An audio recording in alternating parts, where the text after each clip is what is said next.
What's good, YouTube? You know your boy 3 had to do it again. Today, I wanted to book a session at Creative Studios. As you can see behind me, I wanted to do a photo shoot to show you how I do my one light setup. So if you're having issues with taking pictures with one light, I'm going to demonstrate some ways that you can do it. Make sure you go on IG and check me out. I'm going to throw both of the pages up on the screen so you can go follow me on IG. Also, go check out the website, www.studio3presents.com, so you can see my man Smooth Beats. You can see our pictures. You can see our videos. All our work that we did. So if you want to book us, we are in the Atlanta area. But let me go ahead and open up the door so we can go right into the studio. Just smooth for life. Yeah.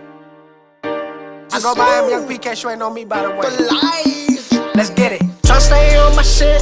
I'm grinding, I'm tryna get rich. Let's get it. Posting all my haters, so I always have my stick.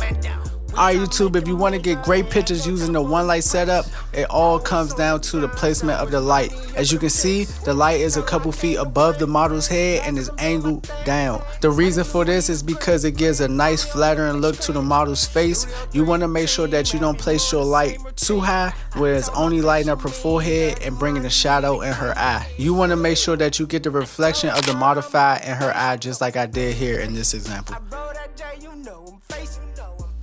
As you can see in these first set of pictures, I have the soft box placed to the right of me in a more centered position, and the reason why I like using this setup is because it gives even light on the model face with minimal shadow.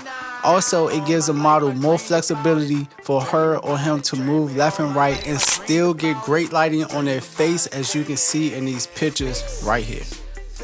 Okay, if you want to be a little bit more creative or different, what you can do is move your flash over to the side of the model, and what this does is create a nice dramatic image because it brings in more shadows to the picture.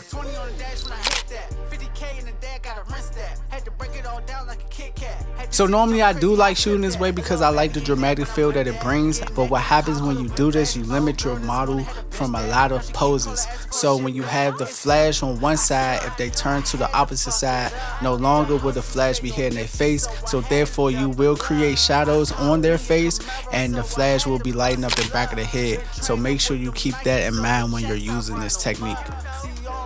Also, another way that you can make your pictures come to life is by adding a reflector. Using a reflector underneath the model's face will help fill in those shadows and bring more light to your pictures. Also, you can use the reflector in so many ways. You can place it off to the side or at different angles to help bounce light onto your model.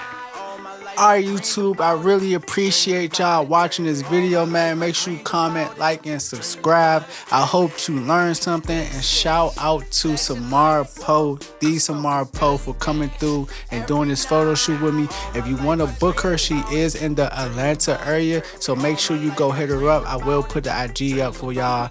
And shout out to Creative Studios for doing your thing and allowing us to come through. This is your boy 3. I'm gonna go ahead and give y'all the deuce. I'm a little dramatic, but we out, and I'll catch y'all later. Salute.